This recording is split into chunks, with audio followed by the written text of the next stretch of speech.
বছৰ আগতে আছিল এটা জোনবাই।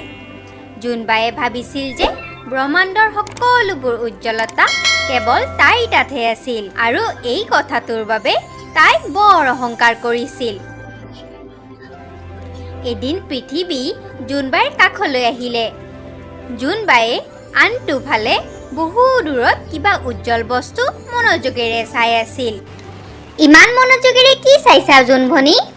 তাত কিবা জিলিকি আছে, সেয়াই চাইছো ৰবা। অ' সেইবোৰ তৰা।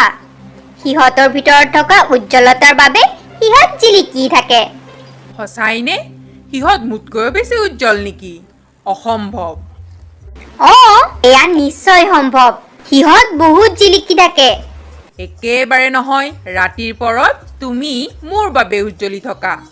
মানুহবোৰে মোৰ পোহৰৰ সহায়ত আন্ধাৰত ফুৰিব পাৰে। বাৰু ঠিক আছে, যদি তোমাৰ মোৰ কথাত বিশ্বাস হোৱা নাই তেন্তে তুমি তৰাবোৰকে গৈ নুসুধানো কিয়? মই তাকেই কৰোঁ। কিন্তু মোৰ মতে তুমি ইমান দূৰলৈ যাত্ৰা কৰিব নোৱাৰিবা। ইহঁত লাখ কোটি মাইল দূৰত থাকে আৰু তুমি এই সৌৰজগতৰ মাধ্যমেৰে তালৈ কেতিয়াও গৈ নাপাবা। মোৰ বাবে এয়া প্ৰয়োজনীয় নহয় যে সিহঁত কিমান দূৰত থাকে। মই কেৱল এইটো প্ৰমাণ কৰিব লাগে যে মই সকলোতকৈ উজ্জ্বল।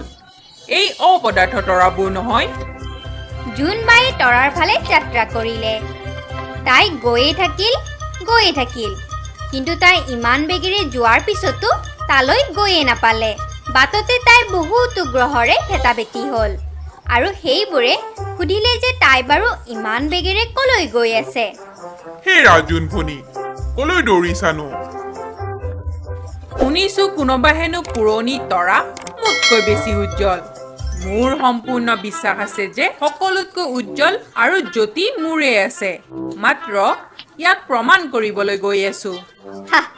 তোমাৰ বাৰু সঁচাকৈয়ে এনে লাগে নেকি? যোৱা, ঠিক আছে, তেন্তে গমটো লোৱা গৈচোন। বাকীবোৰ গ্ৰহয়ো হাঁহিবলৈ ধৰিলে আৰু জোনবায়ে খঙেৰে নিজৰ বাটেৰে আগবাঢ়িল। জোনবায়ে আৰু বেছি বেগেৰে যাবলৈ ধৰিলে আৰু তাই সূৰ্যৰ কাষ আহি পালে, যি পোহৰ আৰু গৰমত কঁপকঁপাই আছিল। আৰে জোন, মোৰ ভনী, কলৈ যোৱা বাৰু? মই কিছুমান তৰাক লগ কৰিবলৈ যাওঁ, যিবোৰে ভাবে যে সিহঁত মোতকৈও বেছি উজ্জ্বল। মোতকৈ জোনতকৈ উজ্জ্বল বাৰু কোনোবা আছেনে? পিছে পোহৰটো তুমি মোৰ পৰাহে পোৱা। তোমাৰচোন নিজৰ পোহৰেই নাই। তৰাবোৰতো নিজৰ পোহৰ আছে আৰু যিমান তুমি অনুমান লগাইছা তাতকৈ বহুত ডাঙৰ সেই তৰাবোৰ। তুমি ধেমালি কৰিছা? মই তোমাক প্ৰমাণ দিহে এৰিম যে মই সকলোতকৈ উজ্জ্বল। এৰিছো। এনেকৈ জোনে আগবাঢ়ি গৈ থাকিলে আৰু কিছু দূৰত তৰাবোৰ তাইৰ চকুত পৰিলে।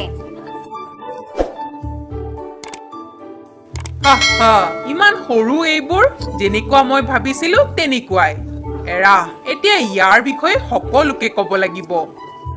জোনে আৰু বেছি বেগেৰে আগবাঢ়িবলৈ ধৰিলে আৰু যেতিয়া আৰু অলপ ওচৰলৈ আহিলে তেতিয়া তাইৰ ঘাম ববলৈ ধৰিলে আৰু গৰমো বহুত বেছি বাঢ়ি গৈছিল।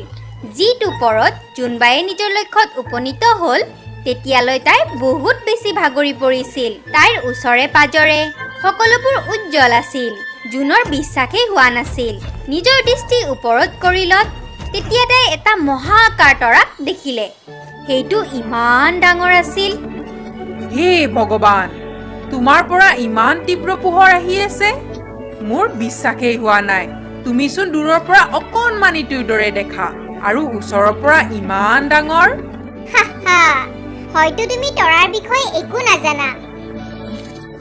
দূৰৰ পৰা তুমি কেৱল এটা অগ্নিকণাৰ দৰেহে দেখা আৰু ওচৰত তোমাৰ পৰা অগ্নি প্ৰজ্বলিত হৈ থাকে। ঠিক আছে বাৰু, শুনা। আমি তৰা। আমি বেলেগ বেলেগ আকাৰৰ হয়। আমি থাকো বেলেগ বেলেগ স্থানত, সূৰ্যৰ স্থান অনুসৰি।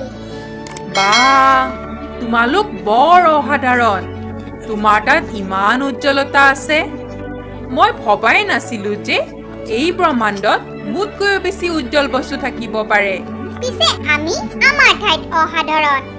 আৰু তুমিও নিজৰ স্থানত বহুত ধুনীয়া আৰু উজ্জ্বল। জোনে তৰাক ধন্যবাদ জনাই আৰু নিজৰ বাটেৰে উভতি আহিলে। যেতিয়া জোনে বাকীবোৰ গ্ৰহক পাৰ কৰি আহি আছিল তেতিয়া সকলোৱে তাইক সুধিলে যে তাই বাৰু তৰাৰ বিষয়ে কি শিকিলে। হে জোন, ৰবাচোন অলপ, তেন্তে তুমি লগ কৰিলানে তৰাক?